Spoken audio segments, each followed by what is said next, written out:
தமிழ் இலக்கிய விமர்சனம் குறித்து 7 புத்தகங்கள் இவர் எழுதியுள்ளார். இவரது நவீன தமிழ் உரைநடை பற்றிய இலக்கிய விமர்சன நூலான புதிய உரைநடை 1981ஆம் ஆண்டில் தமிழுக்கான சாகித்ய அகாடமி விருது பெற்றது. சென்னை பல்கலைக்கழகத்தின் வாயிலாக திருச்சிராப்பள்ளி பாரதிதாசன் பல்கலைக்கழகத்தில் தமிழ்துறை தலைவராக விளங்கி ஓய்வு பெற்றவர். இவரை வாழ்க்கையை கொண்டாடுவோம் என்ற தலைப்பில் பேச திருவள்ளூர் மாவட்ட நிர்வாகம் சார்பில் அன்புடன் அழைக்கின்றோம்.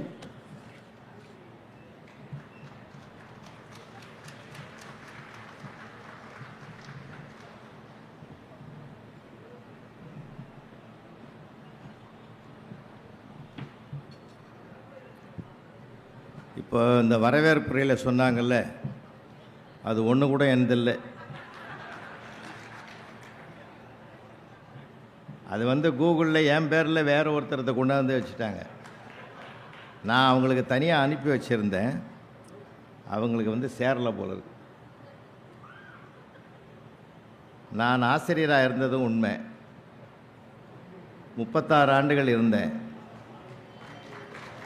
2002 state award, 2006 national best teacher award மேதக அப்துல் கலாம் கையை பெற்றேன். அதுதான் பெரிய விஷயம். 7-8 தமிழ் புத்தகத்தினுடைய இப்போ இல்லை, இப்போ கடந்த இதில் டெக்ஸ்ட் புக் ஆத்தராக இருந்தேன். திருவள்ளூர் எனக்கு பழைய ஊர். பல ஆண்டுகளுக்கு முன்பாகவே என்னை இங்கே தமிழ் பேசுவதற்காக என்னை அழைத்த பெருமைக்குரியவர் புலவர் சம்பந்தம் ஐயா இங்கே அவையில் வந்திருக்காங்க. அவருக்கு எனக்கு நிறைய சம்பந்தம் உண்டு. இந்த மணவாள நகரில் பச்சையப்பன் ஒரு கவிஞர் இருந்தார். பச்சையப்பன் அற்புதமான மனிதர், அருமையான மனிதர். அவருடைய எண்ணம், சொல், செயல் எல்லாமே சிறப்பாக இருக்கும். அவர் என்னை பலமுறை அழைத்திருக்கிறார்.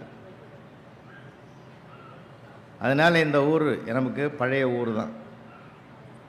அன்பான பெருமக்களே, மேடையில் வீற்றிருக்கக்கூடிய அரசு துறை, பல்வேறு துறைகள் சார்ந்த பெருமக்களே, இன்றைய விழா பொறுப்பாளர்களே, உங்கள் அனைவருக்கும் என்னுடைய அன்பு கலந்த வணக்கத்தை முதலில் தெரிவித்துக் கொள்கிறேன். கோயில் திருவிழா ஊர் ஊராக நடக்கும். இன்றைக்கு மாவட்டந்தோறும் புத்தக திருவிழாவை மாண்புமிகு தமிழக முதல்வர் அவர்கள் வருடா வருடம் கொண்டாடுவதன் மூலமாக பல லட்சம் புத்தகங்கள் விற்பனையாகி கொண்டிருக்கிற பெருமிதத்தை நான் பார்க்கிறேன்.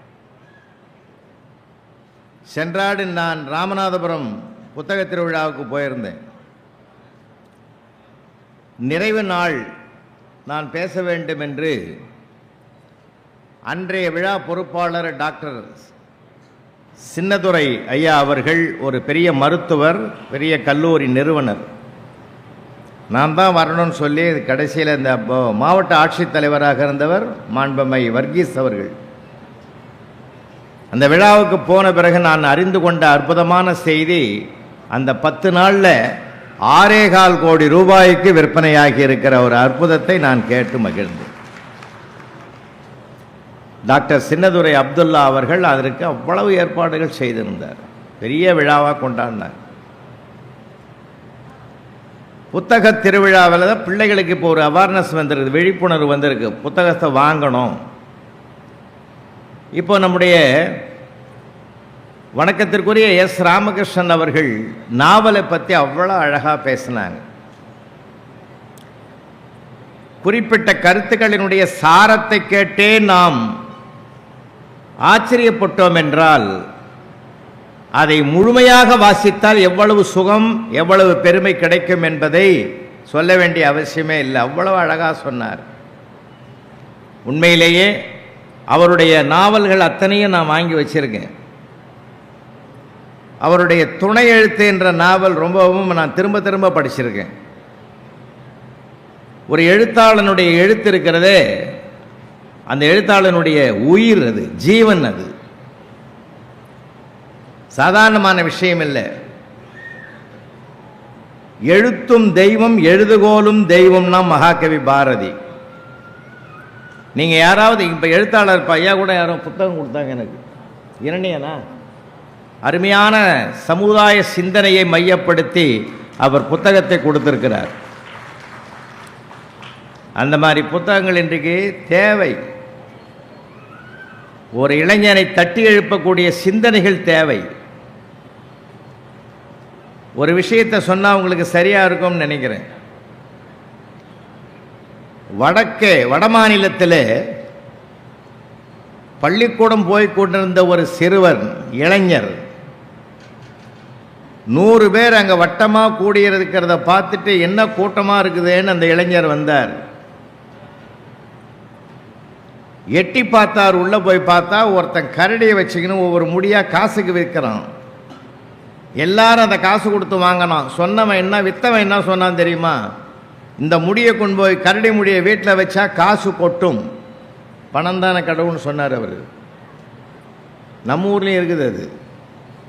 இதை கொண்டு போய் வீட்டில் வச்சேன்னா பணம் கொட்டும்னாங்க. அதை ஒரு 50 பேர் வாங்கின்னு போனான். வாங்கி போகிற 50 பேரையும் அந்த பிள்ளை நிறுத்தினார். நான் ஒரே ஒரு வார்த்தை சொல்கிறேன், கொஞ்சம் கேட்டும் போங்க ஐயா. நீங்கள் வாங்கி போங்க, வைங்க, உங்கள் இஷ்டம்.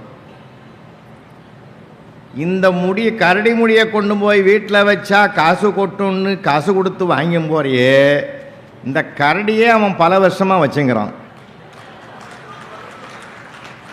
அவனுக்கு ஏன் காசு கொட்டலன்னு ஒருத்தனாவது யோசிக்கப்படாதான்னார். அதில் ஒரு பெரியவர் சொன்னார், தம்பி சொல்கிறது சரியாக இருக்குது, நீ வருங்காலத்தில் இந்த இந்தியாவுக்கே உலகத்துக்கே வழிகாட்டுவ அப்படின்னு வாழ்த்தினார். அந்த பிள்ளை தான் அண்ணல் அம்பேத்கர் என்கிற மாபெரும் தலைவர். சிந்திக்கணுமியா, சிந்திக்கிறதுக்கு தான் மனுஷனுக்கு, கடவுளுடைய படைப்பிலே சிந்தனை தான் மனிதனுக்கு உண்டு. 2 விஷயம், சிந்திக்கணும், சிரிக்கணும். ₹1,00,000 போட்டு நாய் வாங்கினா கூட சிரிக்குமா? அது பணக்காரன் நாயின்றதுக்காக சிரிக்குமா? அதை வாங்கிட்டு அதுக்கு வேலை செய்கிறது பணக்காரன் தான் அழுவான். சில இடங்களில் பார்ப்போம். ஒரு வீட்டுக்கு நான் அண்ணா நகருக்கு போயிருந்தேன், ஒரு நண்பர் வீட்டுக்கு, பெரிய கோடீஸ்வரர். அவர் நாய்க்கு உடம்பு சரியில்லை போலகுது. அதுக்கிட்ட கெஞ்சறாரு, ஆத்தர செல்லம் இல்லை, பட்டு இல்லை, இந்த மருந்தை குடிச்சிடு, இந்த டானிக்கை குடிச்சிடு. எங்கேயாவது கேட்குமா? வாயை திறங்குமா? அது அவரே டென்ஷன் ஆகி பாட்டில் போட்டு உடச்சிட்டார். அந்த நாய் இறங்கி போய் அது எப்படி வழக்கமாக சாப்பிடுமோ அப்படி சாப்பிட்டு போட்டுது. நான் என்ன கேட்குறேன், வழக்கத்தை மாற்ற முடியுமா? பிறவி குணத்தை மாற்ற முடியுமா? ஒவ்வொன்றுத்துக்கும் ஒரு குணம் இருக்குது. பறவைக்கு ஒரு குணம் இருக்குது, விலங்குக்கு ஒரு குணம் இருக்குது, மனிதனுக்குன்னு ஒரு குணம் இருக்குது. மனிதன் என்றைக்குமே, ஒரு சின்ன பிள்ளைகள் நீங்கள் வீட்டில் பெரியவங்க கேட்டும் போய் சொல்லுங்கள், பெரியவங்களுக்கு சேர்த்தான், என்னையும் சேர்த்தான்னு சொல்கிறேன். வாழ்நாள் முழுவதும் கற்றுக்கொண்டே இருப்பவன் தான் மனிதன். நான் அவ்வளோ படித்து முடிச்சிட்டேன், ஒன்றும் பண்ண முடியாது. தேடிக்கொண்டே இருப்பவனைத்தான் உலகம் தேடும். நான் என்னைக்கும் என் அறிவை வளர்த்துக்கிட்டு தேடிக்கிட்டே இருக்கணும். அதுக்கு தான் வருஷா வருஷம் புத்தக திருவிழாவை கொண்டாடி புத்தகத்தை வாங்கி போய் அதை படிக்கணும். அடுத்த வருஷம் இந்த புத்தக கடைகளில் என்னென்ன புதுசாக வருதுன்னு யோசித்து வாங்கணும். கற்றுக்கொண்டே இருப்பவன் தான் மனிதன். கற்றது போதும் என்பதினை அல்ல.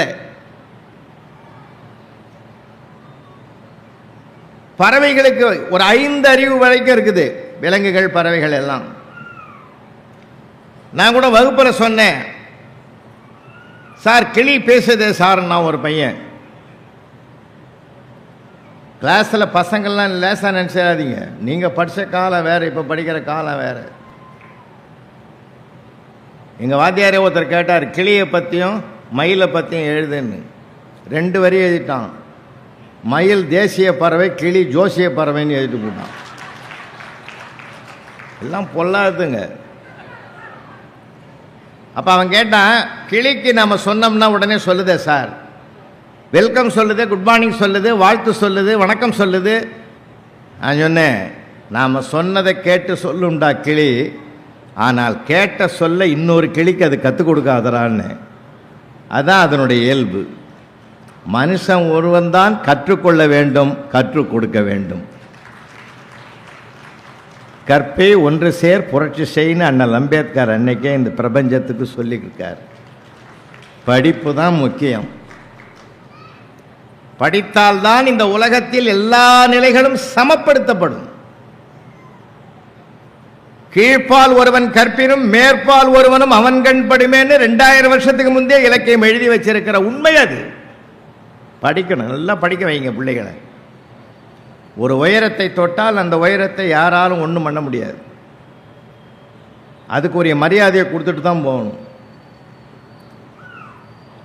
இருக்கட்டும்.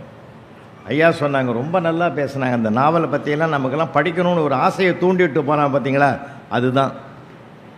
ஆனால் என்ன நடக்குது நாட்டில் இப்போது?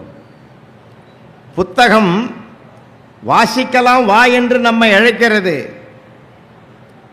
செல்போனோ வா சிக்கலாம் என்று அழைக்கிறது. அது வாசிக்கலாம் என்று அழைக்கிறது, இது வா சிக்கலாம் என்று அழைக்கிறது. அதை பார்த்தானாலே இந்த செல்போன் வந்தது நல்லதான் இது. ஆனால் இது வந்த பிறகு படுத்துகிற பாடு இருக்குதே கொஞ்சம் நெஞ்சம் இல்லை. இதில் நல்லது தான், உண்மையிலே நல்லது சார். ராத்திரி 12:30 மணிக்கு ஒருத்தன் பஸ் ஸ்டாண்டில் எனக்கு பணம் வேணும்னா கூட உடனே அனுப்பலாம். இல்லைடா பேங்க் மூடி இருப்பான்னு அவங்ககிட்ட தப்பிக்கவும் முடியாது. எவ்வளவு வசதி இருக்கு. நான் ஒன்றை உங்களுக்கு சொல்ல கடமைப்பட்டிருக்கிறேன். வாழ்க்கை வாழ்வதற்காக, கொண்டாடி மகிழ்வதற்காக எல்லாரும் இதுங்கிட்ட தான் கொண்டாடிக்கிறோம். வாசல்லேருந்து உள்ள கிச்சனில் கேட்குறான், இன்றைக்கி என்ன டிஃபனுன்னு கேட்குறான் செல்லில். அது எழுந்து போய் தான் நேராக கேட்டான், என்ன செல்லம் இன்றைக்கி என்னடா டிஃபனுன்னு கேட்டு பாறேன். அந்த அம்மா வேண்டிய மட்டும் உனக்கு செஞ்சு கொடுக்கும். இந்த செல்லிலேயே போய் பேசினுந்தா எழுந்து உள்ளவா அப்புறம் சொல்கிறேன்னு. அது இன்றைக்கி இருக்கிற வாழ்க்கை முறை அப்படி இருக்கு. உள்ளங்கையில் செல்லை வைத்திருந்தால் உலகத்தை பற்றி தெரியும். செல்ஃபோனை கீழே வச்சு பாருங்கள், வீட்டில் என்ன நடக்குதுன்னு தெரியும். இன்றைக்கி அதை வச்சுக்கிட்டே சுற்றுறோம் சார் உலகத்தை.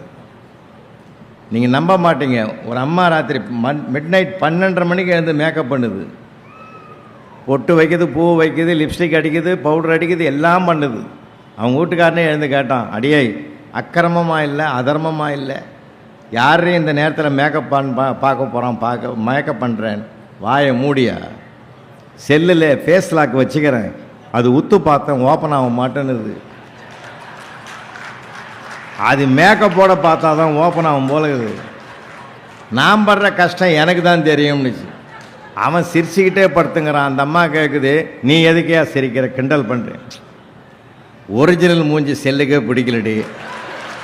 நான் 10 வருஷமாக அவங்க கூட குடும்பம் பண்ணுறேன், என்னை கொஞ்சம் கருணையோடு பாடுறேன்னா. இன்றைக்கி வீடு பூரா நாடு பூரா இந்த செல்ஃபோனு. நிறைய பேர் ரோடு கிராஸ் பண்ணும்போது கூட சார் அதில் தான் சார் பேசி போகிறான். எதில் யார் வரான் போகிறான் ஒருத்தனும் தெரியும். மனிதனுக்கு மனிதன் கலந்து பேசுவதனால்தான் வாழ்க்கையின் மகிழ்ச்சியே கிடைக்கிறது. பணத்தை விட மகிழ்ச்சியில் தான் பேரானந்தம் இருக்கிறது. பேசுவதில் தான் சுகம் இருக்கிறது. படிப்பது ஒரு சுகம், எழுதுவது ஒரு சுகம், பேசுவது அதை விட சுகம். இப்போ அவர் படித்தார், அவ்வளவு நாவலும் படிச்சுட்டு ராமகிருஷ்ண ஐயா அவர் நம்மகிட்ட பேசுகிற போது எவ்வளவு சுகமாக இருந்தது.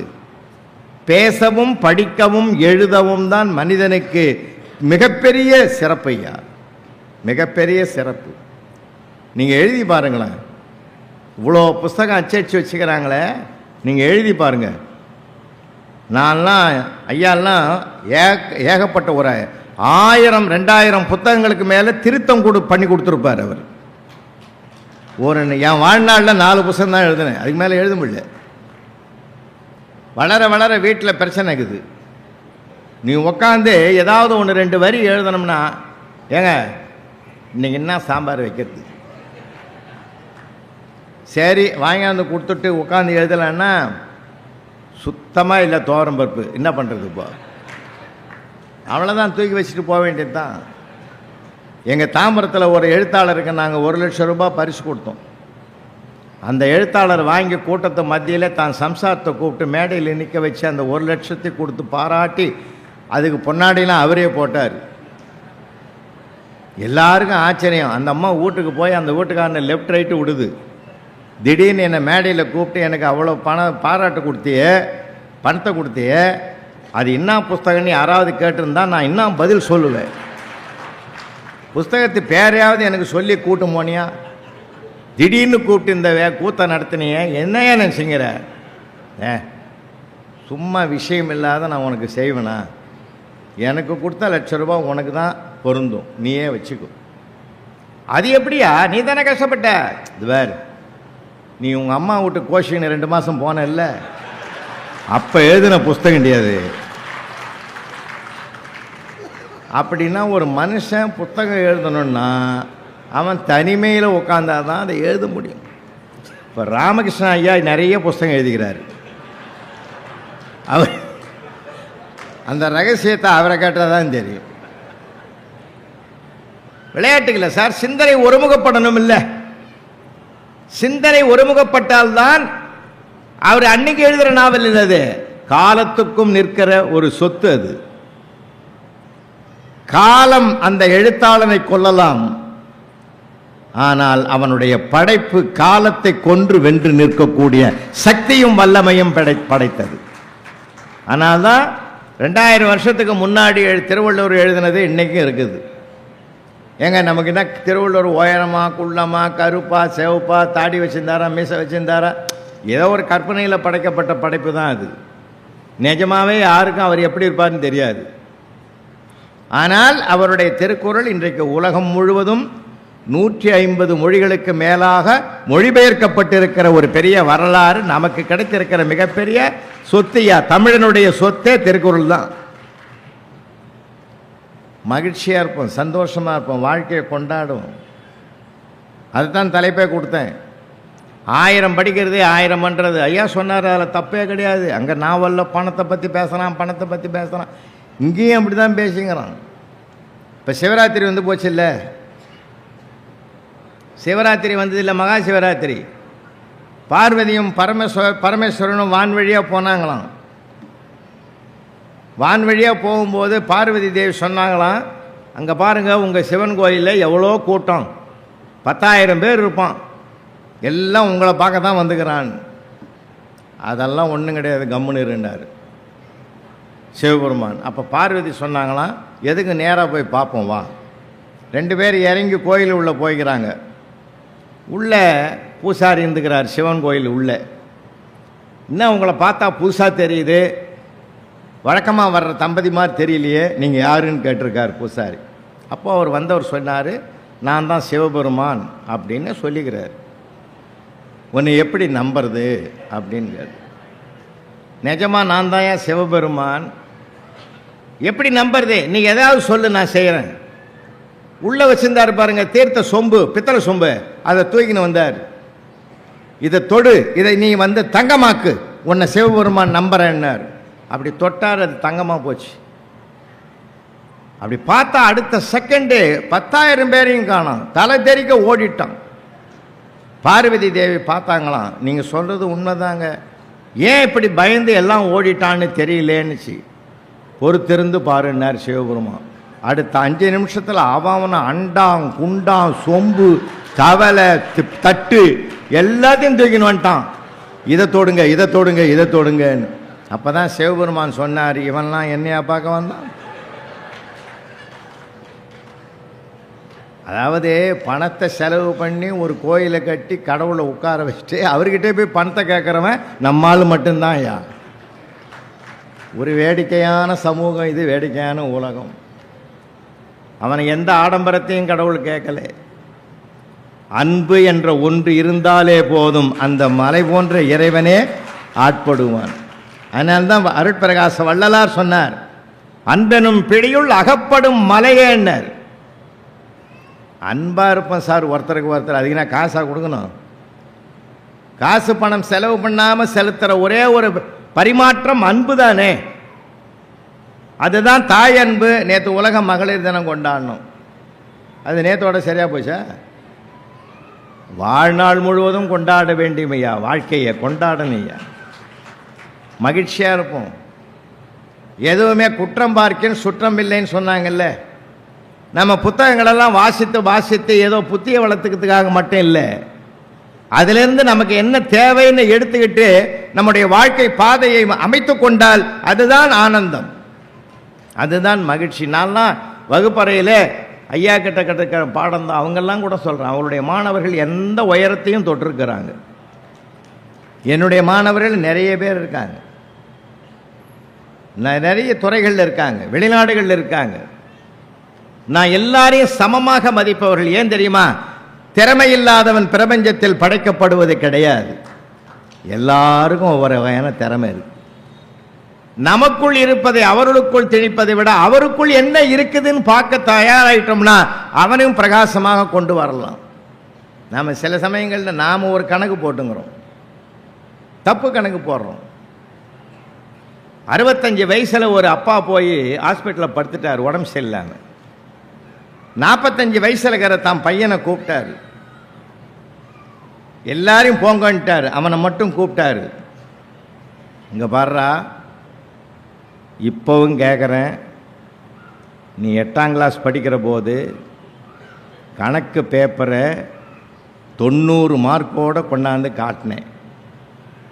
நான் அப்போவே கேட்டேன், நீ 90 வாங்குற ஆள் இல்லைடா, இந்த பூஜ்யத்தை நீதானே போட்டேன்னு கேட்டேன். இல்லவே இல்லைன்னு. பரவாயில்ல, சின்ன வயசில் சொன்னேன், இப்போ கேட்குறேன்டா, அது என் மனசை அரிச்சிக்கிட்டே இருக்குதுடா, இப்போ கேட்குறேன், அந்த பூஜ்யத்தை நீ தானே போட்ட. சத்தியமாக இல்லைப்பா, அன்னைக்கு ஒரு பேச்சு இன்னைக்கு ஒரு பேச்சு இல்லைப்பா, பூஜ்யத்தை நான் போடவே இல்லைப்பா, அந்த 9 தான்ப்பா போட்டேன்னா. அப்பாவுக்கு உடம்பு நல்லாயிடுச்சு சார். ஏன்டா இதை அன்னைக்கே சொல்ல வேண்டியதுதான். வாழ்க்கையில் மகிழ்ச்சியாக இருக்கும் சார், சிரித்து கலகலப்பாக இருக்கிறது நமக்கு மட்டும்தான் சார் சொத்து. சீரியஸாக இருப்பான் பார் பல பேர். என்னத்தை நம்ம சாதிக்க போகிறோம்? சில வேடிக்கைகள் நடக்கும் தெரியுமா உங்களுக்கு? போன மாதம் நம்ம ராஜீவ்காந்தி ஆராய்ச்சி மையம் இருக்குதில்ல ஸ்ரீபெரும்புதூரில், அங்கே ஒரு 350 ஆசிரியர்களுக்கு நான் பேச போனேன் 1 மணி நேரம். நிஜமாக தான் நடந்தது. அங்கே போய் பேசுறதுக்கு நான் போன உடனே பேசி முடித்தேன். என்னை உள்ளே கொண்டு போய் அந்த டிஐ அவங்க வீட்டிலேருந்து சமையல் பண்ணி எனக்கு சாப்பாடு கொண்டாந்து போட்டு சாப்பிட வச்சேன். நேராக அங்கே இருக்கிற ரூமுக்கு கொண்டாந்தார். சார், இந்த ரூமில் தான் நீங்கள் தங்க போகிறீங்க, இப்போது இந்த ரூமில் தான் சார் டாக்டர் மன்மோகன் சிங் தங்கின ரூமுன்னார். அவர் இப்போ தான் போய் சேர்ந்தார். அதை சொல்லாமல் இருந்தால் நான் தங்கியிருப்பேன். உடனே நான் சொன்னேன், நான் தங்கிறதா இல்லை சார், நான் ரொம்ப அவசரமாக ஊருக்கு கிளம்பு. எதிர்பாராத சூழ்நிலைகள்லாம் கூட நம்ம எளிமையாக எடுத்துக்குவோம் சார். ஏன் அதை வலிமையாக எடுத்துக்கிறோம்? எளிமையாக பார்க்க பழகுவோமே. தாக்குவதை கூட தாங்குதலாக மாற்றிக்கொள்ளுகிற மனப்பக்குவம் வந்துவிட்டால் வாழ்க்கையில் நாம தான் சார் ஜெயிப்போம், நம்ம தாக்கனவன் ஜெயிக்க மாட்டான். அதனால்தான் திருவள்ளுவர் மறைமுகமாக எழுதினார், இன்னா செய்தாரை ஒருத்தல் அவர் நாட நன்னயம் செய்து விடல்னு சொன்னார்.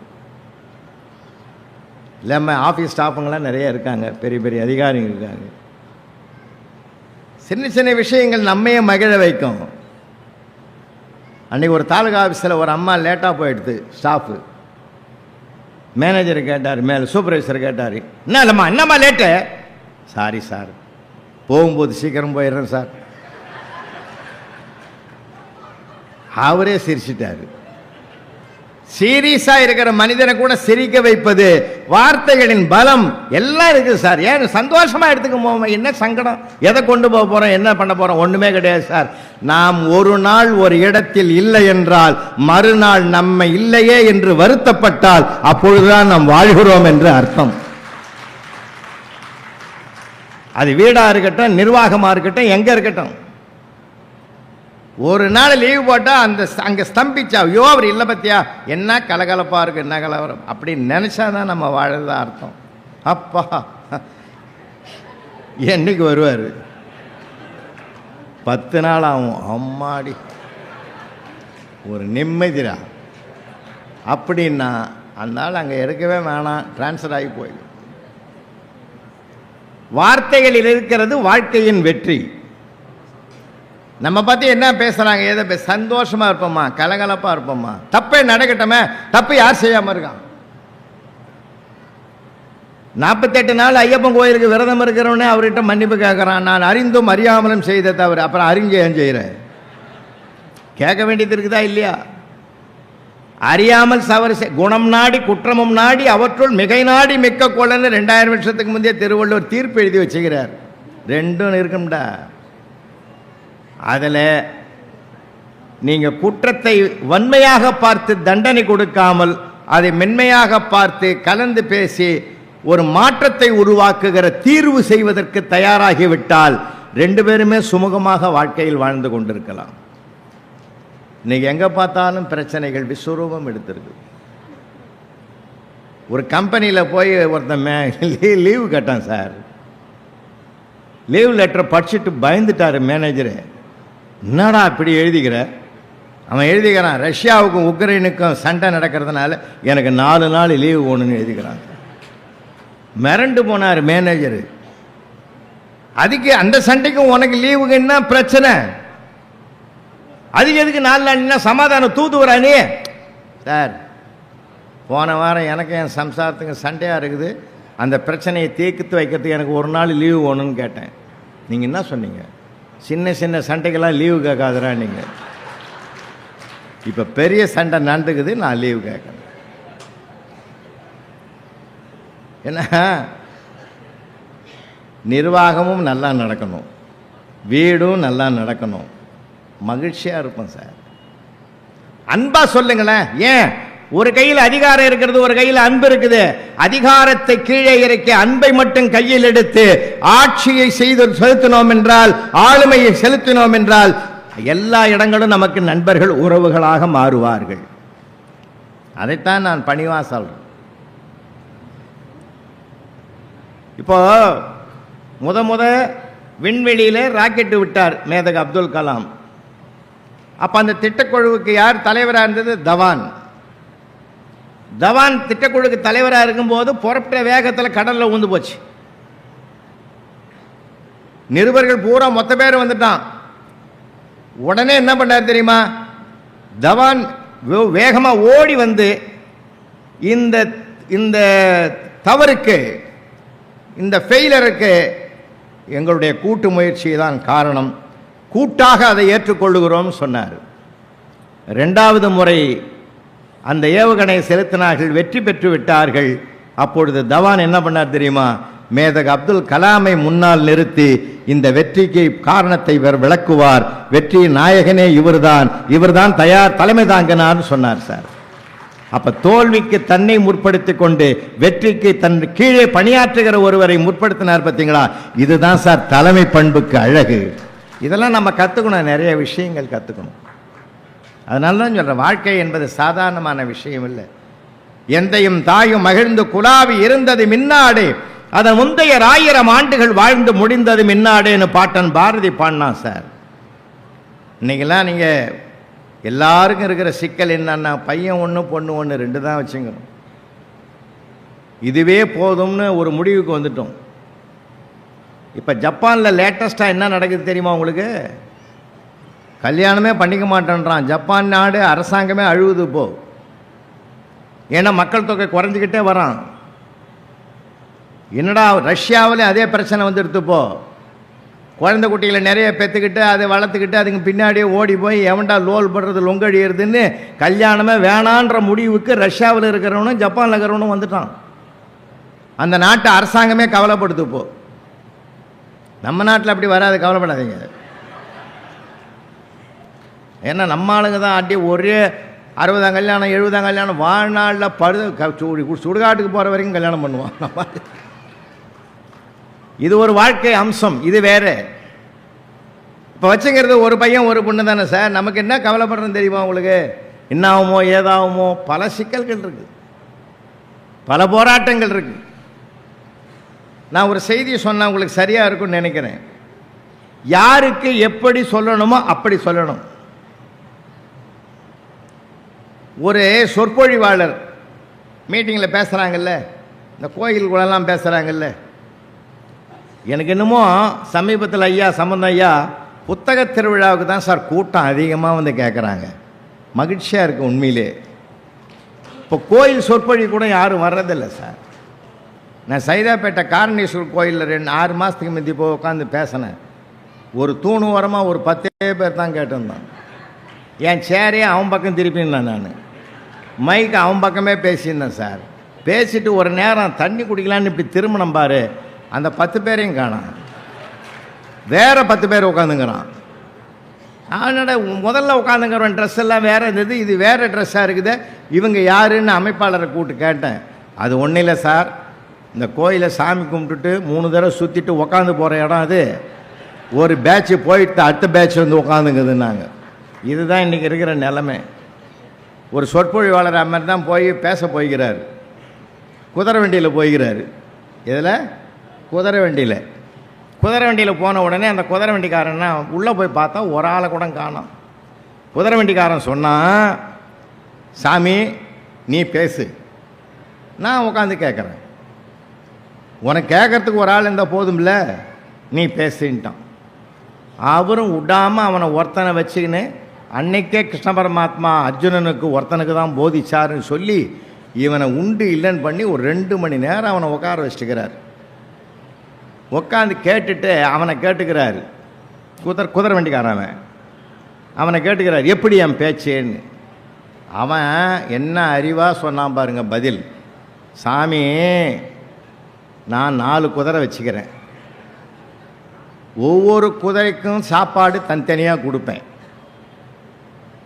ஆனால் வந்தது ஒரு குதிரைன்னா அதுக்கு உண்டான சாப்பாடை மட்டும்தான் கொடுப்பேன்.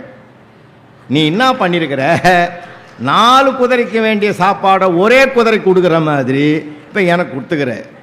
நீ என்ன சொன்ன என்ன போனன்னு எனக்கு ஒன்றுமே விளங்கலை. இவரை விட அவன் தெளிவாகிறான் இல்லைங்களா? எல்லா இடங்களிலுமே சார் நீங்கள் இருக்கிற இடத்துல சூழ்நிலை சந்தர்ப்பத்தை மகிழ்ச்சியாக பாருங்கள். இருக்கிறது 1 2 இதை வச்சு நீ எப்படி பண்ணுறதுன்னு பல வீடுகளில் போராட்டம் இருக்குது தெரியுமா உங்களுக்கு? அதை வச்சு தான் நான் பேசுகிறேன். பாசம் காட்டினா மோசம் பண்ணிடுவானாம், ரொம்பவும் கண்டிச்சா ஊட்ட விட்டு ஓடிடுமோ, அப்படி ஒரு பயம் இருக்குது. அவன் போர்வைக்குள்ளே இந்த செல்லை வச்சு பார்த்தான்னா அவன் என்னத்தை பார்க்குறானோ ஏதை பார்க்குறானோ, அவன் 5 நிமிஷம் பார்த்துட்டு தூங்கிடுவான். ஆனால் நாம தான் ராத்திரி பூரா தூங்காமக்கிறான். எதை பார்த்தான், என்ன பண்ணான், என்ன போனான். அவன் மனசில் களங்கம் இல்லை, நம்ம மனசில் தான் களங்கம் வந்து ஆட்டி படைக்குது. ஒன்றே ஒன்று சொல்கிறேன், பிள்ளைங்க மேலே நம்பிக்கை வைங்கம்மா, நம்பிக்கை வைங்க. வெளிநாட்டில் எல்லா பிள்ளைகளையும் நான் போய் பார்த்துருக்கேன், ரசிப்பேன் பிள்ளைகளை நான். அவன்லாம் என்ன அருமையாக இருக்கான் தெரியுமா? கடுமையாக உழைக்கிறான். கடுமையான உழைப்பு நம்பிக்கை 2 சொற்களுக்கும் உரியவனாகத்தான் நம்ம பிள்ளைகள் வெளிநாட்டில் வாழ்ந்து கொண்டிருக்கிறார்கள். அதனால் அவங்க மேலே நம்பிக்கை வைங்க. அவனுக்கு இப்போ தாழ்வு மனப்பான்மையை உண்டாக்கிடாதீங்க. நான் என்ன ஒன்று சொல்கிறேன், வாழ்க்கையை மகிழ்ச்சியாக கொண்டாடணும்னா உங்கள் பிள்ளைகளை உங்கள் பிள்ளைகளாக மட்டும் பாருங்கள். இன்னொரு பிள்ளையோடு தயவு செஞ்சு அவனை கம்பேர் பண்ணவே பண்ணாதீங்க. அது அப்படிக்குது இது எப்படிக்குது, நீ வந்து எனக்கு வாய்ச்சிய, அவன் ஒரு மாதிரியாக நம்மளை பார்ப்பான். நானாக கேட்டேன் இந்த வீட்டில் பிறக்கணும்னு? அப்படி கேட்குற வாய்ப்பு இருந்தால் நான் பிரைம் மினிஸ்டர் வீட்டில் பிறந்திருப்பேன்ல. அவருக்கு கல்யாணம் ஆகலையோ? சரி, எதுக்கு சொல்கிறேன்னா, வாழ்க்கையில் ஒரு மகிழ்ச்சி வேணும்னா நாம் எதையுமே ஒரு தாழ்வாக அணுகக்கூடாது, உயர்வாக பார்க்க பழகுங்க. உயர்வாக பார்க்க பழகுங்க சார், மகிழ்ச்சியாக இருக்கும் எப்பயுமே. அப்படியும் சமீபத்தில் கோயம்புத்தூரில் நடந்த ஒன்று சொல்கிறேன் உங்களுக்கு. ஒரு பையன் +2ல் ஃபெயில் ஆகிட்டான் சார். ஃபெயில் ஆன உடனே என்ன பண்ணான், அவன் சூசைட் பாயிண்ட்டுக்கு போயிட்டான். ஏன் தெரியுமா இந்த மாதிரி இடத்துக்கு போகிறாங்க? அம்மாவும் அப்பாவும் அவனிடத்தில் அதிகமாக பேச தவறியதனால்தான் இந்த மாதிரி முடிவுக்கு போகிறாங்க. நிறைய பேசுங்க, எங்கள் அம்மா எங்கள் அப்பா நம்பிக்கைக்குரியவர்னு அவன் நம்பணும் இல்லை. அப்போது அந்த பையன் ஃபெயில் ஆகிட்டு என்ன பண்ணான், சூசைட் பாயிண்ட்டுக்கு போயிட்டான். அவங்க அப்பா எப்படியோ காப்பாற்றி கொண்டு வந்துட்டார். இருந்தாலும் ஒரு 3 மாதம் அவன் அது மனசை விட்டு அவனுக்கு அகலலை, போவே இல்லை. அவன் முகத்தை பார்த்தே வருத்தப்பட்ட அவங்க அப்பா என்ன பண்ணார், ஒரு நாள் 1 ஏக்கர் நிலத்தில் பருத்தி வச்சிருக்கார். அந்த பருத்தி செடியெல்லாம் பார்க்கலாம் வாடான்னு சொல்லி அவனை கூட கூட்டிகிட்டு போனார். அப்படியே ரவுண்டு பார்த்துட்டு வரும்போது ஒரு செடி பூச்சடிச்சிருக்குது. பூச்சடிச்ச அந்த ஒரு செடியை பார்க்குறாரு. பார்த்துட்டு பையன் எதிர்க்கே சொன்னார், அந்த வேலை செய்கிற ஆளுங்களை கூப்பிட்டு இந்த ஏக்கர் பூரா கொளுத்திடுன்ட்டார். இந்த ஒரு ஏக்கர் நிலத்தில் இருக்கிற அத்தனை பருத்தி செடிகளையும் கொளுத்திடுங்கன்ட்டார். அப்போ அந்த பையன் கேட்டான், என்னப்பா பைத்தியக்காரத்தனமாக இருக்குது, ஒரு செடியில் பூச்சடிச்சுது, நீ ஏன் எல்லா செடியும் கொளுத்துற? அப்பா உடனே பிடிச்சிட்டாரு, நீ கூட ஒரு தடவை தான்டா ஃபெயில் ஆன, அதுக்காக ஏன் வாழ்க்கையை முடிச்சுக்கிற? அதுக்காக தான்டா நான் சொன்னேன் செய்கிறேன். அப்போ தான் மனசு மாறினா, ஒரு செடிக்காக அத்தனை செடிகளையும் கொளுத்துவது எப்படி தவறோ, ஒரு வருஷம் நான் ஃபெயில் ஆனதுக்காக என் வாழ்க்கையை முடித்துக் கொள்வது தவறுப்பா, இனி இந்த தவறை செய்ய மாட்டேன்னு அவன் மனமாற்றம் பெற்றான். இப்படி தான் நாம் வழி நடத்தணுமே தவிர நாம் அவருக்கு முரட்டுத்தனமாக ஒரு முடிவாக எடுக்கக்கூடாது. இன்னொரு வரலாறு சொல்கிறேன். சேலத்தில் ஒருத்தன் நீட்டில் ஃபெயில் ஆகிட்டு உயரமான இடம் நம்ம ஊரில் எதிரானு செல்ஃபோன் டவர் தான் உயரமாகுதுன்னு அது மேலே ஏறிட்டான். ஊரே வந்தது, அப்பா அம்மா கெஞ்சறாங்க, வாடா இறங்கி வாடா இறங்கி. முடியாது, என் முடிவில் மாற்றமே கிடையாதுன்ட்டான். விழப்போகிறது உறுதின்னான். அப்போ அவன் ஃப்ரெண்டு ஒருத்தன் ஓடியாந்தான், அல்லறி அடிச்சின்னு, நண்பா நல்ல வேலை உடலில் அங்கே ஏறுறா நான் சொல்கிறதுக்கு 2 வார்த்தை கேட்டுக்கின்னு இறங்கடா பாவி, உன் முடிவை எடு. நான் வரும்போது உன்னை காப்பாற்றுறதுக்கு ஓடியாரும்போது ஒரு பெரியவரை பார்த்தேன், இந்த மாதிரி கீழே விழுந்து அகால மரணம் அடைந்தால் அதுக்கு என்ன ஆகும்னு கேட்டேன். அகால மரணம் அடைவனுக்கு அடுத்த ஜென்மம் இருக்குதுன்னு அந்த ஆள் சொன்னான்டா. ஒருவேளை நீ கீழே விழுந்து உயிர் விட்டீங்கன்னா அடுத்த ஜென்மத்தில் பிறந்தேன்னு வச்சுக்கோ, மறுபடியும் எல்கேஜிலேருந்து படிக்கணும்டா, கொஞ்சம் யோசிடான்னா. மலைன்னு இறங்கி வந்துட்டான் சார் அவன். இனி ஒரு ஜென்மத்தில் எவன்டா மூட்டை தூக்குறது எல்கேஜிலேருந்து, வேணாம் போ, 1000 சொல்லட்டும் உலகம்னு இறங்கி வந்தான். யாருக்கு எப்படி சொல்லணுமோ அப்படி சொல்லணும், பக்குவமாக சொல்லுங்க. ஏன் நம்ம கோவப்படணும், உணர்ச்சி வசப்படணும்? மகிழ்ச்சியாக எல்லாத்தையும் சந்தோஷமாக எடுத்துங்க. எதையுமே நீங்கள் எளிமையாக எடுத்துங்க. எளிமையாக எடுத்தீங்கன்னா நமக்கு பிரச்சனை வர்றதுக்கு வாய்ப்பே கிடையாது. வாழ்க்கையை கொண்டாடி ஜெயிக்கணும்னா 2 விஷயம், ஒன்று மௌனம், இன்னொன்று சிரிப்பு. நீங்கள் 2ஐயும் ஃபாலோ பண்ணி பாருங்களேன். ஒய்ஃபு கண்ணாமன்னு ஏதாவது பேசட்டும் வீட்டில், மௌனமாக இரு, பிரச்சனையே வராது. எனக்கு தெரிஞ்ச ஒரு நண்பர் அதை கேட்டும் போய் உட்காந்து அந்த அம்மா ஏறி பாடி இருக்குது.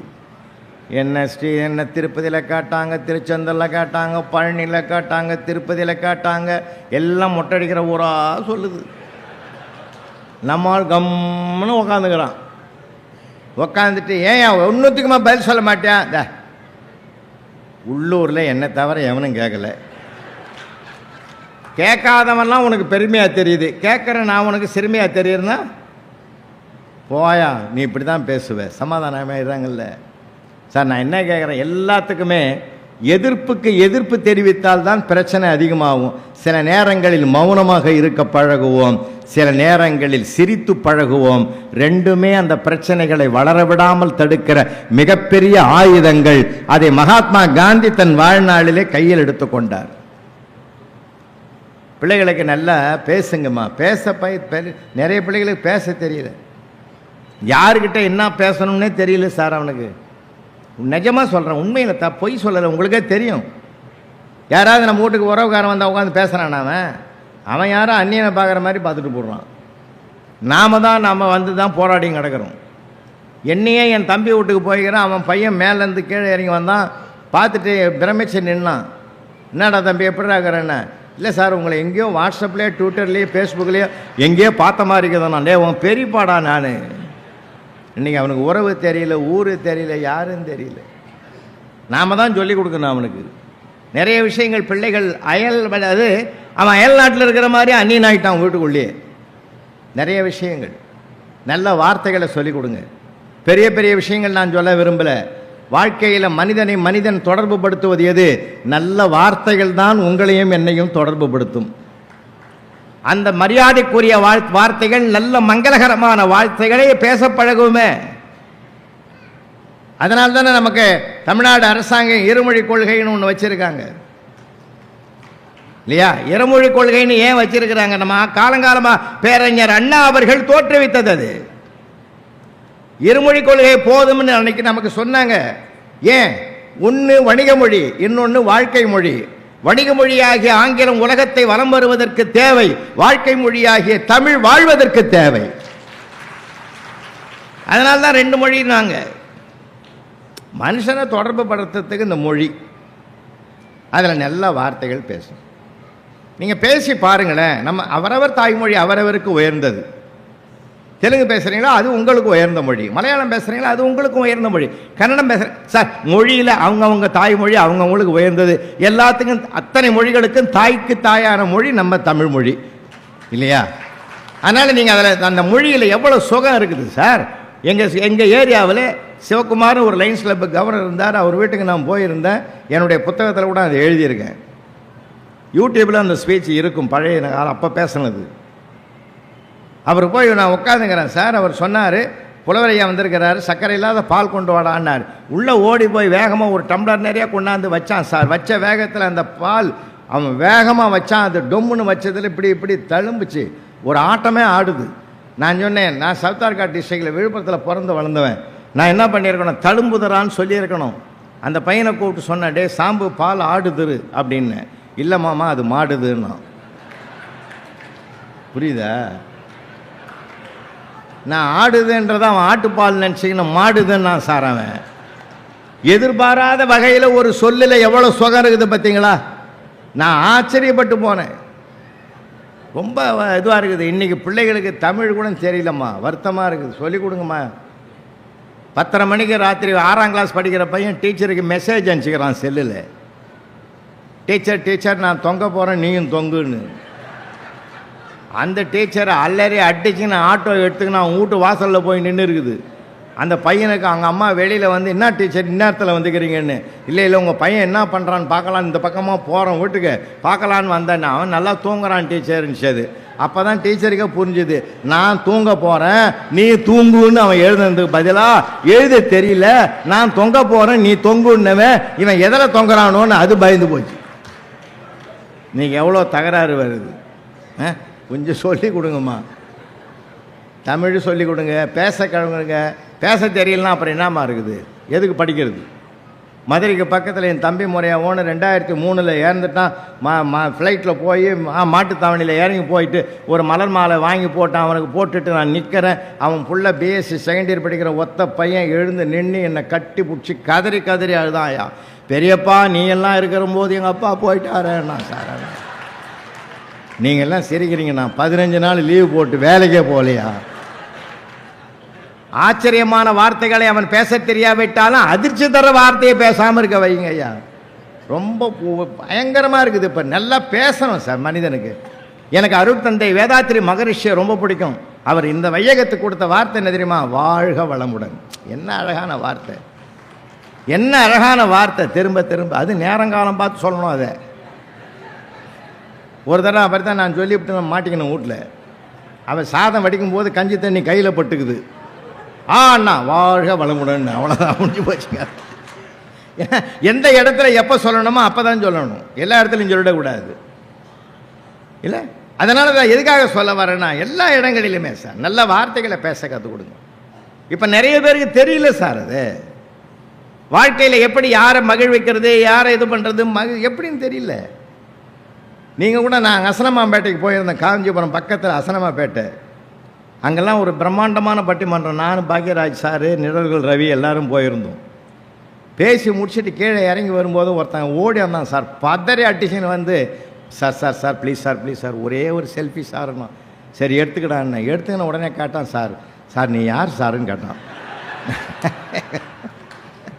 எதுக்குடா அப்போ எதுக்குடான்னு செல்ஃபி எடுத்தேன். எனக்கு எப்படி இருந்திருக்கேன் மனசு. எப்படி ஒரு ஆளுகிட்ட பழகணும்னு தெரியாமலே நம்ம படித்து என்ன பிரயோஜனங்க? எப்படி என்ன பிரயோஜனம் சார்? எப்படி எழுதணும், எப்படி பழகணும்லாம் பெரியவங்க அன்றைக்கி சொல்லி கொடுத்தாங்க. இன்றைக்கி இல்லை, மாறி போச்சே. அதை விடுங்க. தாம்பரத்தில் ஒரு தந்தையார் இறந்துட்டார், ஒரே பையன் அவன் இருக்கிறான். அவங்க அப்பா விசாரிக்கிறதுக்கு உறவுகாரன் பூரா வரான். முதல்ல ஒரு ஆள் வந்தான், தூரத்து உறவு, சொந்த உறவு. அப்பா போயிட்டாருன்னு கேள்விப்பட்டேன், ரொம்ப கஷ்டமாக இருந்தது. எப்படி போனாருன்னா, ஹார்ட் அட்டாக் வந்து போயிட்டார். எங்கே ட்ரீட்மெண்ட் எடுத்தேன்? தாம்பரத்தில் தான் பார்த்தேன். போயா, சிட்டியில் எவ்வளோ பெரிய டாக்டர் இருக்கிறான், அங்கே காட்டுறதை விட்டுட்டு தாம்பரத்தில் காட்டினா எப்படா பழிப்பான்? தப்பு தான்ட்டான். 1 மணி நேரம் பொறுத்து இன்னொருத்தன் வந்தான், அப்பா போயிட்டான்னு கேள்விப்பட்டேன். எப்படி? இதே வசனத்தை சொன்னான். எங்கே காட்டினேன்? அவன் தாம்பரத்தில் காட்டினு திட்டிட்டு போட்டான். சிட்டியில் தான் டாக்டர்கிட்ட காமிச்சேன், பெரிய பெரிய டாக்டர்கிட்டலாம் காமிச்சேன், அப்பயும் போயிட்டாருன்னா. உனக்கு அறிவு இருக்காடா? உள்ளூரில் எவ்வளோ டாக்டர் இருக்கிறான், இவங்கிட்ட காட்டுறதை விட்டுட்டு அங்கே இழுத்தும் போய் அந்த அலையை விட்டா எப்படா பழைப்பான்? அம்பங்குக்கு போட்டானா. 1/2 மணி நேரம் பொறுத்து இன்னும் 2 பேர் வந்தான். கேள்விப்பட்டேன், அப்பா எப்படி போனார். அவன் கேட்கறது முந்தைய அவன் சொல்லிட்டான், உள்ளூரில் 10 நாள் காட்டினேன், சிட்டியில் 10 நாள் காட்டினேன், அப்படி இருந்தால் அவர் பழைக்கலன்னா. எங்கேயாவது ஒரு இடத்துல காட்டுறதுக்கு துப்பு இல்லை, அந்த ஆளை நீயே போட்டு தள்ளிடா போடா அப்படின்ட்டு போட்டான். கடைசியில் 2 மணி நேரம் பொறுத்து இன்னும் 4 பேர் வந்தான். கேள்விப்பட்டான்னா அவன் புள்ள சொன்னான், அப்பா நீங்கள் 4 பேரை அந்த ஆளையே எழுப்பி கேட்டுக்கோ, என்ன எல்லாம் கேட்டு கேட்டு அவர் போன இடத்துக்கு என்ன அனுப்பிடுவீங்க போல இருக்குது, நீயே கேட்டுக்கிட்டான். இன்றைக்கி வாழ்க்கையில் அப்படி தான் சார் இருப்பான். எல்லா இடங்களிலுமே மலிந்து கிடக்கிறது. யாரிடத்தில் எப்படி? ஏன் ஒரு ஆள் நம்ம மூத்தவங்களை பார்த்து நீ என்று சொன்னால் கூட அது கொலைக்கு சமம்னு மகாபாரதம் சொல்லுது. மகாபாரதத்தில் வருதுங்க, நீ என்று சொன்னாலே அது கொலைக்கு சமம்னா. நான் அதை படிச்சுட்டு பதறிட்டேன். ஒரு நாளைக்கு நம்மளை எத்தனை பேர் கொல்றான்? நீ வா போன்னு தானே சொல்றான் நிறைய பேர். எவ்வளவு பண்பாட்டை சொல்லிக் கொடுக்கிறது, எவ்வளவு நாகரிகத்தை சொல்லிக் கொடுக்கிறது. நாம் இன்னைக்கு எல்லாமே பேச தவறியதுனால பல பெரும் பிரச்சனைகள் விஸ்வரூபம் எடுத்திருக்கிறது. படிப்பு மட்டுமே ஒரு மனிதனுக்கு வாழ்க்கை அல்ல, படிப்பை தாண்டிய பண்பாடுதான் ஒரு மனிதனுடைய வாழ்க்கையாக அமையக்கூடும் என்றால், இன்னொன்று சொல்லணுமா, படிப்பே நமக்கு சோறு போடாட்டாலும் நம்முடைய பண்பாடு நேர்மையும் நமக்கு ஒரு காலத்தில் சோறு போடும். எனக்குள்ள நான் படிப்பு வரலன்னாலும் பரவாயில்லைங்க, விடுங்க. இங்க இருக்கிற பெற்றோர்களுக்கு நான் வணங்கி கேட்கிறேன், படிப்பு வரலையா விட்டு தள்ளுங்க சார். அவனுக்கு என்ன வரும்னு பாருங்க, அவனுக்கு என்ன வரும்னு பாருங்க, அதில் அவனுக்கு சிறப்பாக்குங்க. விரும்பியது கிடைக்கவில்லை என்றால் கிடைத்ததை விரும்பிக் கொள்ள வைப்பதற்குரிய வாய்ப்பை நாம் உருவாக்கி விட்டால், இப்போ பார்த்தீங்கன்னா டிராகன் ஒரு படம் பார்த்துருப்பீங்க, யாராவது பார்த்தீங்களா?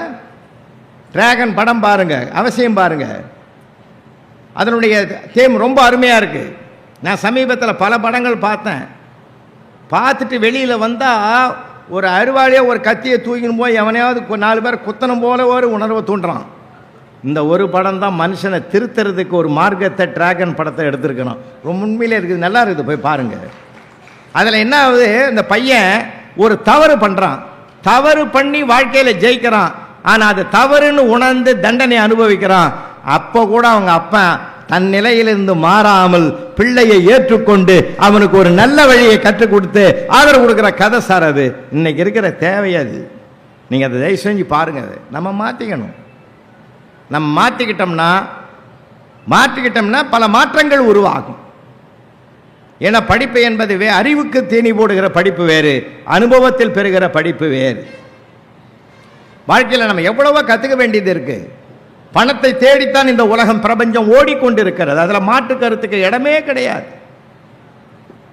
பணம் தான். இன்னைக்கு பாருங்க, யாரை பார்த்தாலும் அங்கே நான் 2 ஏக்கர் வாங்கி போட்டுருங்க, இங்கே 2 ஏக்கர் வாங்கி போட்டுருங்க, இங்கே 5 ஏக்கர் வாங்கி போட்டுருக்கிறேன். வாக்கிங் காலையில் போகும்போது நிம்மதியாக உடம்பு நல்லா இருக்கணும்னு நிறைய பேர் வாக்கிங் போவான். கூட வரவனோட போவாதீங்க, தனியாகவே போங்க. இனிமேல் அவன் கூட வரவன் சும்மா இருக்க மாட்டான். இந்த இடத்த 1000 ரூபாய்க்கு கொடுக்குறான்னா நான் வேணான்னு வந்தேன், இன்னைக்கு 1 கோடி போகுது. அவன் வாக்கிங் வந்த வேலையும் போச்சு. அவன் அப்படியே ஷாக்காகி போய் படுத்துக்குவான். அதில் என்ன இருக்குது சார், நமக்குன்னு எது நிலைக்குமோ அதுதான் நிலைக்கும். நமக்குன்னு உள்ளது எங்கேயும் போகவே போகாது. 6 ஏக்கர் வாங்கட்டும், 600 ஏக்கர் வாங்கட்டும், 6000 ஏக்கர் வாங்கட்டும், அந்த ஊரில் அவனுக்கு 6 அடி நிலம் நிரந்தரமாக சொந்தமாகுது. அது ஏற்கனவே வாங்கி வச்சுக்குது. இவனுக்குன்னு அது வாங்கி வச்சுக்குது இல்லை. அவன் அங்கே வாங்கி போட்டான் இங்கே வாங்கி போட்டான்றான். அது சொல்லுது நான் உனக்கு ஏற்கனவே வாங்கி போட்டு வச்சுக்கிறேன்டான்னு. இதுதான் சார் வாழ்க்கை. இருக்கிற வரைக்கும் சந்தோஷமாக இருப்போம் சார், மகிழ்ச்சியாக இருப்போம் சார், ஆனந்தமாக இருப்போம் சார். வார்த்தைகளால் ஒருவரை பாராட்டுங்கள். ஒருத்தர் உங்கள் எதிரில் உயர்றாரா, உயர்ந்தவரை பாராட்டுங்கள், வாழ்த்துங்கள். நீங்கள் ஒருவரை வாழ்த்தினால் உங்களை வாழ்த்த கடவுள் 2 பேரை ஏற்பாடு செய்வார். எவ்வளவோ வாழ்க்கையில் தெரிஞ்சுக்க வேண்டிய விஷயங்கள் நிறையா இருக்குது சார். நாங்கள்லாம் ஆசிரியர், எந்த பையனையும் நாங்கள் திட்டின வரலாறே கிடையாது. நீ ஒன்றுத்துக்குமே உருப்பிட மாட்ட, லாய்க்கு இல்லைன்னு சொன்னதே கிடையாது. எங்கள் வாயில் அந்த வார்த்தையும் வராது. அவன்லாம் என்ன ரொம்ப பாராட்டுவேன், படுத்துவான் சில நேரங்களில். ஆனாலும் அவனை நாங்கள் நிச்சயமாக பாராட்டுவோம். அதுவும் அந்த பெண் பிள்ளைகளுக்கும் ஆண் பிள்ளைகளுக்கும் நிறைய வித்தியாசம் இருக்குது. ஐயா அனுபவசாலி.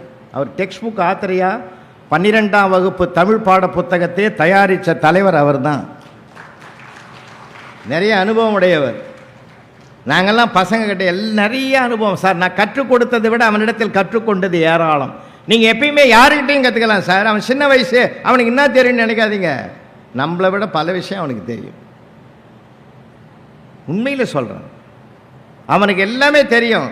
அவனை மேலே நம்பிக்கை வச்சு அவனோட நம்ம நல்லா அணுகுவோம், நிச்சயமாக இது பண்ணுவான். சில தப்புகளில் குழந்தைத்தனமாக வரும். எனக்கு ஒன்றா ஒருத்தன் பேப்பரில் எழுதியிருந்தான், ஆன்சர் எழுதியிருந்தான் தெரியுமா உங்களுக்கு? ரோமன் லெட்டர் 2 போட்டுட்டு 7ஆம் நம்பர் கேள்வி நம்பர் போட்டு எழுதிக்கிறான். ஆன்சர் பாருங்கள், கர்த்தரே இந்த பேப்பரை திருத்துவர் பக்கத்தில் அமரும், அவர் செய்த பாவங்களை எல்லாம் மன்னித்தருளும். இரட்சகனே உன் திருவடியை பணிந்து வேண்டுகிறேன், இவருடைய பாவங்களை நீங்கள் மன்னிப்பதன் மூலமாக பரிசுத்தமான அந்த ஆசிரியர் எனக்கு மார்க் நிறைய போடுவார். இப்போ எனக்குன்னு பாவனும் உறுதி பெற்றான். இதை படித்து எனக்கே ஒரு மாதிரியாது.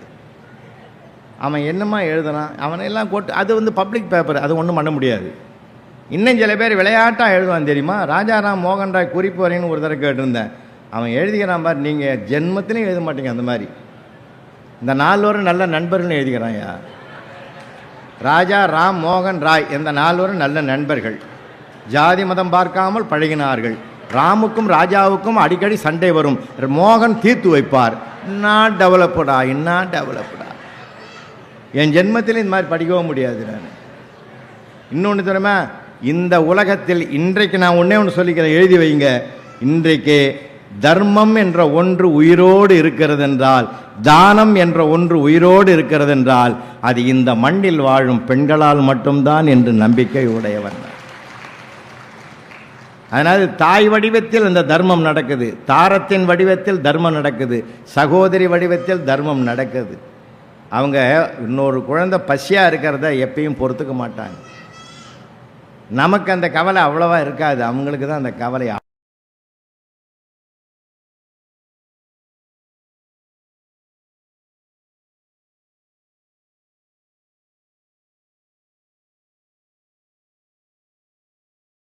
இருக்கும் கல்லாக படைக்கிற போது கூட ஒரு தாய் நிற்கக்கூடாது என்று கருணையோடு பார்க்கிற வழிபாடு நம்ம வழிபாடுயா, நம்ம வழிபாடு. அதனால ஒவ்வொன்றும் ஒவ்வொன்றை கற்றுக் கொடுக்குது. எதிலிருந்தும் கற்றுக்கொள்ளலாம். உயர்ந்த எண்ணத்தை உருவாக்குங்க பிள்ளைகளுக்கு. ஒருத்தர் போய் கேட்குறாரு, ஒரு டாக்டரை பார்த்து கேட்டார், BMW கார் வாங்கணும்னா உங்களுக்கு எவ்வளோ நாள் ஆகும்? 1 வருஷம் ஆகும், கஷ்டப்பட்டு சம்பாதிக்கணும். அப்படியா? ஒரு இன்ஜினியரை போய் கேட்டார், உங்களுக்கு எவ்வளோ நாள் ஆகும் BMW கார் வாங்கணும்னா? 8 months, 8 மாதம் கஷ்டப்படணும். சரி, ஒரு கிரிக்கெட் வீரனை போய் கேட்டார், BMW கார் வாங்கணும்னா உங்களுக்கு எவ்வளோ நாள் ஆகும்? 1 day மேட்ச் போதும், ஒரே நாளில் நான் வாங்கிடுவேன். சபாஷ். அப்போ ரத்தன் டாட்டா இருந்தார், ரத்தன் டாட்டாவை போய் கேட்டாங்க, BMW கார் வாங்கணும்னா உங்களுக்கு எவ்வளோ நாள் ஆகும்? 5 வருஷம் ஆகும். கேட்டவனுக்கு அசந்து விட்டான். அவர் 1 வருஷம்னாரு, அவர் 8 மாசம்னாரு, அவர் 1 நாள்னாரு. மல்டி மில்லியனர் பெரிய கோடீஸ்வரன், உங்களுக்கு ஐயா 5 வருஷம் சொல்றீங்க? அவர் சொன்னாரு, BMW கார் கம்பெனி எவ்வளோ பெருசு, அந்த கம்பெனியை வாங்கணும்னா எனக்கு 5 வருஷம் ஆகும்னாரு. இப்போ புரியுதுங்களா? நம்ம எண்ணம் எப்படியும் உயர்வாக இருக்கணும். அவனை காரை பற்றி யோசிச்சான், இவர் கம்பெனியை பற்றி யோசிச்சார். இப்போ ரத்தன் டாட்டா ஏன் அந்த உயரத்தை தொட்டாருன்னு தெரியுதா? ராக்பெல்லர் ஃப்ளைட்டில் பறக்கிறாரு. ராக்பெல்லர் ஃப்ளைட்டில் பறக்கிற போது 32 அடி 1000 உயரத்தில் மேலே போன பிற்பாடு ஒருத்தன் கேட்டான், ஏன் இந்த வயசுலையும் சம்பாதிக்கிற, இந்த வயசுலையும் உழைக்கிற, இன்னத்தை உனக்கு இல்லை, எங்கே பார்த்தாலும் இருக்குது, எது இல்லைன்னு இன்னும் பாடுபடுற, உழைக்கிற, போதாதான்னார். அப்போ ராக்பெல்லர் சொன்னார், இந்த ஃப்ளைட்டில் நம்ம பயணம் பண்ணுறோம், வர வேண்டிய உயரத்துக்கு இது வந்துடுது, இதோட பைலட்டை இறங்க சொல்லிடலாமா,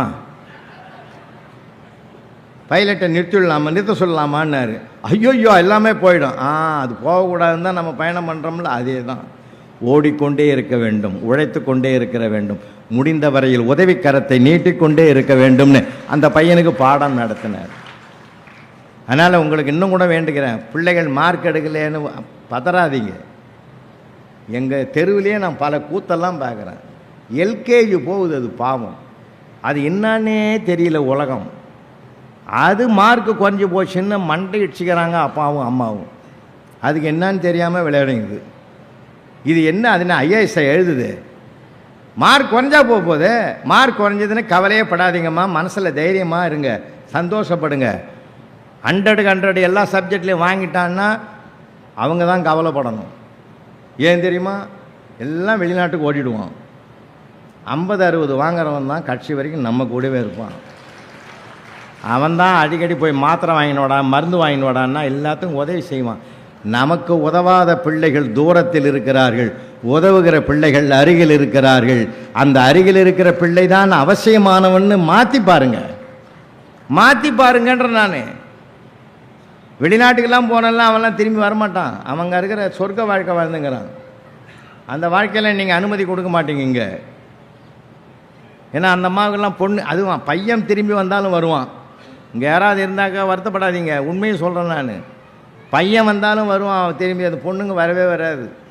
மாமியார் தொல்லை கிடையாது, நாத்தனார் பிரச்சனை கிடையாது, அது வச்சத்தான் சட்டம்.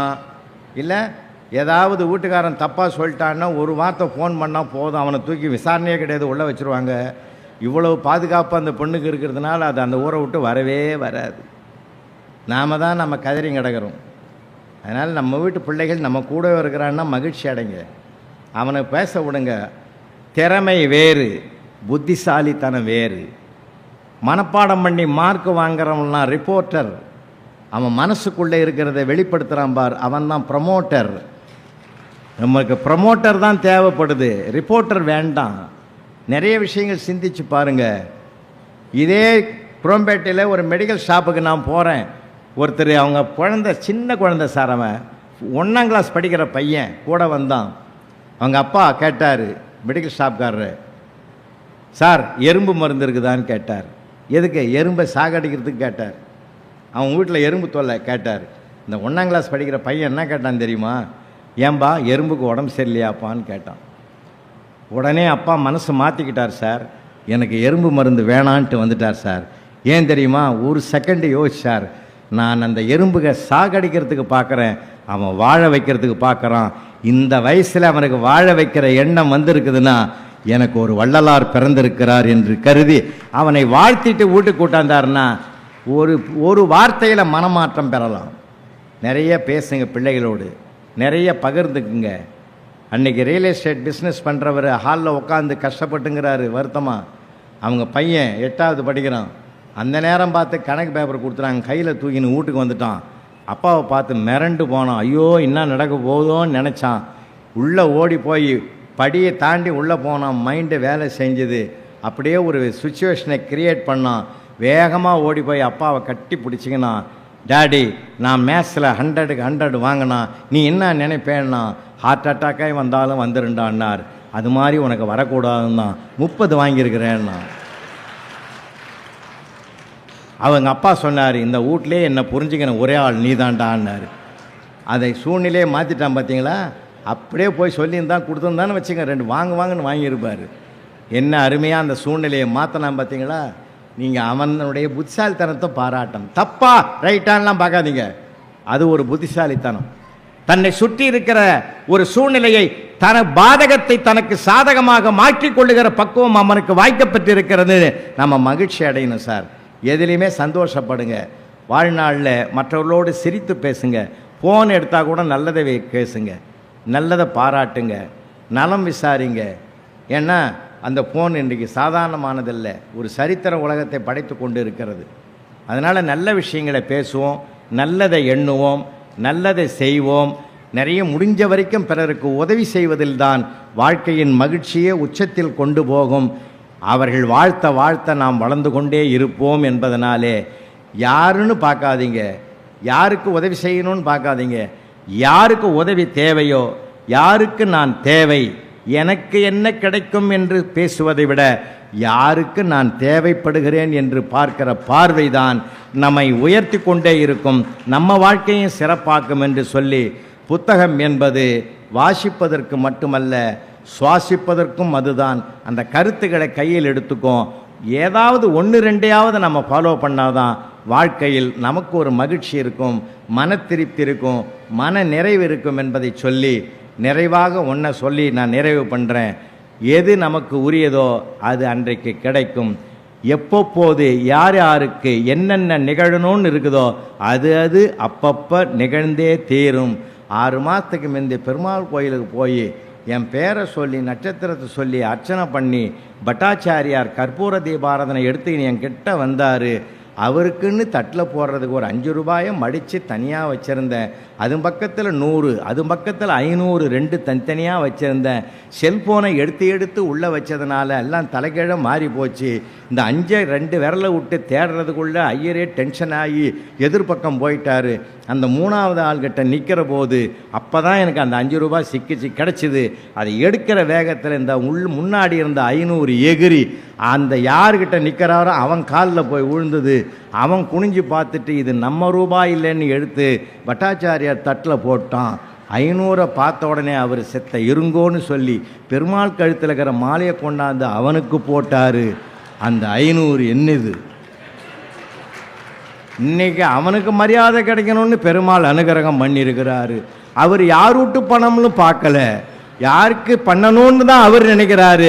அது ஏன் பணம்னு நான் பாதுகாத்தேன், அது உன் பணம் இல்லைடா, அது அவனுக்கு மரியாதை கொடுக்க போகிற பணம்டான்னு அவனுக்கு கொடுத்தாருன்னா யார் யாருக்கு எப்பப்போ என்னென்ன நடக்குமோ அதை நடந்தே தீரும். நமக்கு உள்ளது எவனாலும் எடுக்க முடியாது, நமக்கு உள்ளது வந்தே தீரும். ஒரு காலத்தில் உங்களுடைய பொருளை இழந்து விட்டீர்களா? நம்பிக்கையோடு இருங்கள்.